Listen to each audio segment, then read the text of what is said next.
আজ আমার পশ্চিমবঙ্গ থেকে সাইকেলে ভারত ভ্রমণের 179তম দিন।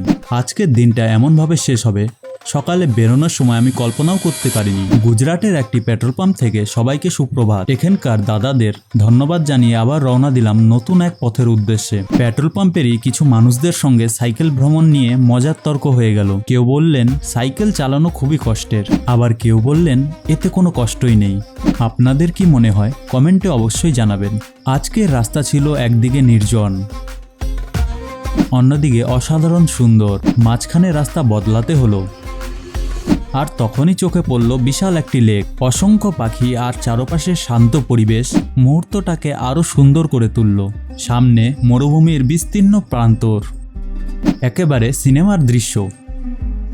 অনেকক্ষণ পরে একটা চায়ের দোকান পেয়ে একটু বিশ্রাম নিলাম, তারপর আবার NH-27 ধরে এগিয়ে চললাম। পথে গুজরাটি থালি খেলাম। চলতে চলতে একা দাঁড়িয়ে থাকা একটা মন্দিরও চোখে পড়ল। কিছু দূর এগোতেই বুঝলাম সাইকেলের পেছনের টায়ারের হাওয়া কমে গেছে। সব ব্যাগ খুলে রাস্তার ধারেই বসে হাওয়া ভরে আবার যাত্রা শুরু করলাম। আমার এই সাইকেলে হাওয়া ভরা ছোট্ট একটি কাজ, কিন্তু তার জন্য অনেক কিছু খুলতে হয় এবং সবকিছু আবার ঠিক সেভাবেই বাঁধতে হয়।